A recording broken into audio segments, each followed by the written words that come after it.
اعوذ باللہ من الشیطان الرجیم بسم اللہ الرحمن الرحیم۔ آصف اسلامک ٹی وی کے پیارے دوستو، السلام علیکم ورحمۃ اللہ وبرکاتہ۔ اللہم صلی علی محمد وعلی آل محمد کما صلیت علی ابراہیم وعلی آل ابراہیم انک حمید مجید۔ اللہم بارک علی محمد وعلی آل محمد کما بارکت علی ابراہیم وعلی آل ابراہیم انک حمید مجید۔ سب سے پہلے میرے تمام بھائیوں کو، میری تمام بہنوں کو دل کی گہرائیوں سے عید کی مبارک ہو، اور اللہ رب العزت سے دعا گو ہوں کہ اللہ پاک یہ عید آپ کے لیے مسرتوں والی، رحمتوں والی اور برکتوں والی عید بنا دے۔ عید الاضحیٰ کے موقع پر اہل اسلام حضرت ابراہیم علیہ السلام کی سنت کو زندہ کرتے ہوئے جانوروں کی قربانی کرتے ہیں۔ قرآن مجید میں قربانی کا مقصد واضح الفاظ میں بیان کیا گیا ہے۔ سورۃ الحج کی آیت نمبر 37 پارہ نمبر 17 میں ارشاد باری تعالیٰ ہے کہ اللہ تک تمہاری قربانیوں کا گوشت نہیں پہنچتا اور نہ ہی ان کا خون پہنچتا ہے، بلکہ اس تک تمہاری پرہیزگاری پہنچتی ہے۔ اس طرح اللہ تعالیٰ نے ان جانوروں کو تمہارے تابع فرما بنا دیا ہے۔ اس بات کے بدلے میں اللہ تعالیٰ نے تمہیں ہدایت بخشی ہے، اس کی بڑائی بیان کرو اور اے پیغمبر نیک لوگوں کو خوشخبری سنا دو۔ ان آیات میں صاف صاف بتا دیا گیا ہے کہ قربانی کا مقصد کیا ہونا چاہیے اور ایک مسلمان کو قربانی کس نیت سے کرنی چاہیے۔ اللہ تعالیٰ کو قربانی کا گوشت یا خون نہیں پہنچتا ہے، بلکہ جتنے اخلاص اور اللہ سے محبت کے ساتھ قربانی کی جائے گی اتنا ہی اجر و ثواب اللہ تعالیٰ عطا فرمائے گا۔ اور یہ اصول صرف قربانی کے لیے نہیں بلکہ نماز، روزہ، زکوٰۃ، حج یعنی ہر عمل کے لیے ہے۔ لہٰذا ہمیں ریاکاری، شہرت، دکھاوے سے بچ کر خلوص کے ساتھ اللہ کی رضا کے لیے اعمال صالحہ کرنے چاہیے۔ عید قربان ہمیں محبت، احسان اور بھائی چارے کا درس دیتی ہے۔ اسلامی تعلیمات کا تقاضا ہے کہ قربانی کا جانور ہر قسم کی ظاہری نمود و نمائش اور دکھاوے سے پاک ہونا چاہیے۔ تو میرے دوستوں، میرے بھائیوں، میری بہنوں، یہ عید بڑی فضیلت والی اور بڑی برکت والی عید ہے۔ تو آج میں آپ کے ساتھ عید الاضحیٰ کے 3 دنوں کا ایک بہت ہی مجرب اور بہت ہی طاقتور عمل شیئر کروں گا، جس کے کرنے سے اللہ رب العزت آپ کو اپنے غیبی خزانوں سے نوازے گا۔ دوستو، ہر بندے کی یہی خواہش ہوتی ہے کہ اس کے گھر میں خیر و برکت والا اور بے بہا رزق آئے۔ تو جب آپ اس عمل کو عید کے ان 3 دنوں میں کر لیں گے تو انشاءاللہ سارا رزق آپ پر بارش کی طرح برستا رہے گا۔ اللہ رب العزت آپ کے لیے وسیلے پیدا کرتا رہے گا، اور ایسے ایسے وسیلے پیدا کرے گا جن کے بارے میں آپ نے کبھی سوچا بھی نہیں ہوگا۔ چینل پر نئے آنے والے دوستوں سے گزارش ہے کہ چینل کو سبسکرائب کر کے ساتھ گھنٹی کے بٹن کو دبا کر آل نوٹیفیکیشن پر کلک کر دے تاکہ میری ہر نئی آنے والی ویڈیوز کی اپڈیٹ آپ تک بر وقت پہنچتی رہے۔ جزاک اللہ۔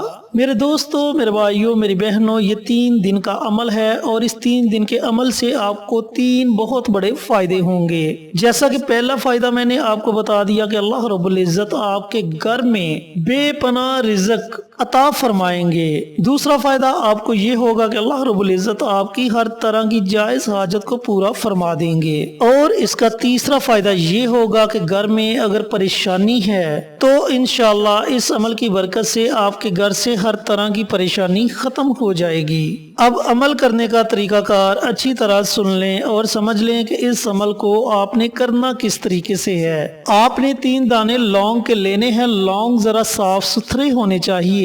یہ عمل عید کے پہلے دن آپ نے کرنا ہے۔ 3 دانے جب آپ لونگ کے لے لیں تو تنہائی میں بیٹھ جائیں اور ایسی جگہ بیٹھے جہاں آپ کے وظیفے میں کوئی خلل پیدا نہ کرے۔ پیارے دوستو، پیارے بھائیوں، پیاری بہنوں، آپ دن میں، رات میں، کسی بھی وقت اس عمل کو، اس وظیفے کو پڑھ سکتے ہیں۔ جب آپ 3 دانے لونگ کے لے کر تنہائی میں بیٹھ جائیں تو آپ نے سب سے پہلے پیارے آقا سرور کائنات حضرت محمد مصطفیٰ صلی اللہ علیہ وآلہ وسلم کی ذات اقدس پر درود پاک کا نذرانہ پیش کرنا ہے۔ درود پاک آپ अपनी मर्जी से पढ़ सकते हैं। 1 मरतबा पढ़े, 3 मरतबा पढ़े, 5 मरतबा पढ़े, ये आपकी अपनी मर्जी है। उसके बाद आपने सूरत अल कौसर को पढ़ना है, लेकिन सूरत अल कौसर को पढ़ने के 2 तरीकाकार हैं। एक तो अगर आपके पास वक्त है तो आप सूरत अल कौसर को 129 मरतबा पढ़ें। अगर आपके पास वक्त कम है तो आप सूरत अल कौसर को 41 मरतबा पढ़ सकते हैं, लेकिन इसके शुरू में ही आपने बिस्मिल्लाह पढ़नी है। उसके बाद आप बिना बिस्मिल्लाह के सूरत अल कौसर की तिलावत कर सकते हैं। जब आप 129 मरतबा या फिर 41 मरतबा सूरत अल कौसर की तिलावत कर लें तो आखिर में आपने फिर नबी करीम सल्लल्लाहु अलैहि वसल्लम की ज़ात अक़दस पर दुरूद पाक का नजराना पेश करना है, और जो लौंग के दाने आपने अपने सामने रखे होंगे उन पर आपने दम कर देना है। फिर अपने हाथों को अल्लाह ताला की बारगाह में उठा लेना है, और जितनी भी आपकी हाजात होंगी उनके लिए आप दुआ मांगें। जो भी आपके घर में परेशानी होगी उस परेशानी को खत्म करने के लिए आप अल्लाह रब्बुल इज़्ज़त की बारगाह में दुआ मांगें। उसके बाद इन 3 दाने लौंग को आपने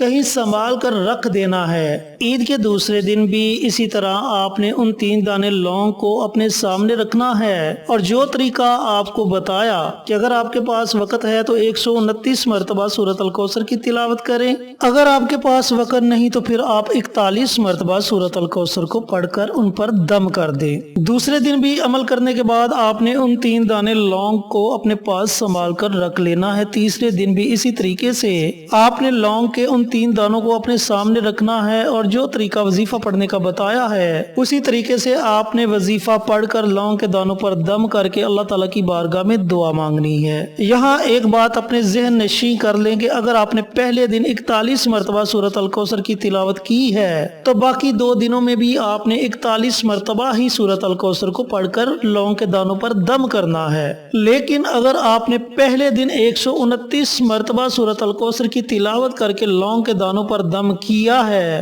तो बाकी 2 दिनों में भी आपने 129 मरतबा सूरत अल कौसर को पढ़कर लौंग के दानों पर दम करना है। जब आप ये अमल मुकम्मल कर लें तो फिर आपने करना ये है कि लौंग का 1 दाना आपने अपने पास रख लेना है। आपके पास पर्स है तो पर्स में रख लें, जेब में रख लें, लेकिन रखना आपने अपने पास है। लौंग का दूसरा दाना जो होगा उसे आपने अपने घर में कहीं संभाल कर ऐसी जगह रखना है जहां वो दाना महफूज रहे। और लौंग का जो तीसरा दाना होगा, जहां आप नौकरी करते हैं, आपका कारोबार है, आप मजदूरी करते हैं, उस जगह पर जाकर रख दें। अब अगर आपका कारोबार है तो कारोबार वाली जगह पर आप मुस्तकिल तौर पर रख सकते हैं। अगर आप नौकरी करते हैं तो नौकरी वाली जगह पर भी आप मुस्तकिल रख सकते हैं, लेकिन अगर आप मजदूरी करते हैं या फिर फेरी वगैरह लगाते हैं तो फिर आपने करना यह है कि उस लौंग के दाने को अपने साथ ले जाना है, और जहां आप मजदूरी करते हैं वहां किसी ऐसी जगह पर रख दे जहां वो दाना महफूज रहे, और जब आप शाम को छुट्टी करें तो उस लौंग के दाने को अपने साथ वापस ले आएं। और जो लोग फेरी वगैरह लगाते हैं वो भी लौंग का दाना, जिस चीज की फेरी लगाते हैं, जो चीज भी बेचते हैं, उन चीजों में वो लौंग का दाना रख दें। प्यारे दोस्तों, प्यारे भाइयों, प्यारी बहनों, ये इतना मुजर्रब और इतना ताकतवर अमल है जो आपको इन 3 फवाइद से नवाजेगा। आपके रिज़्क में खैर बरकत होगी, आपकी हर तरह की जायज हाजत, दिली मुराद अल्लाह रब्बुल इज़्ज़त पूरी फरमाएंगे, आपके घर से हर तरह की परेशानियां खत्म हो जाएंगी इंशाअल्लाह। अल्लाह रब्बुल इज़्ज़त से दुआ गो हूँ कि अल्लाह पाक ईद के 3 दिनों में ये मुबारक अमल, ये मुबारक वजीफा मुझे भी, मेरे तमाम भाइयों को, मेरी तमाम बहनों को पढ़ने की तौफीक अता फरमाए, और सदका जारिया समझकर दूसरों के साथ शेयर करने की तौफीक अता फरमाए, ताकि आपके साथ साथ दूसरे लोगों का भी फायदा हो सके। इंशाअल्लाह फिर किसी नई वीडियो के साथ, अच्छे अच्छे वज़ाइफ के साथ आपकी खिदमत में हाजिर होंगे। तब तक के लिए इजाजत दें। अस्सलामु अलैकुम व रहमतुल्लाहि व बरकातुहू।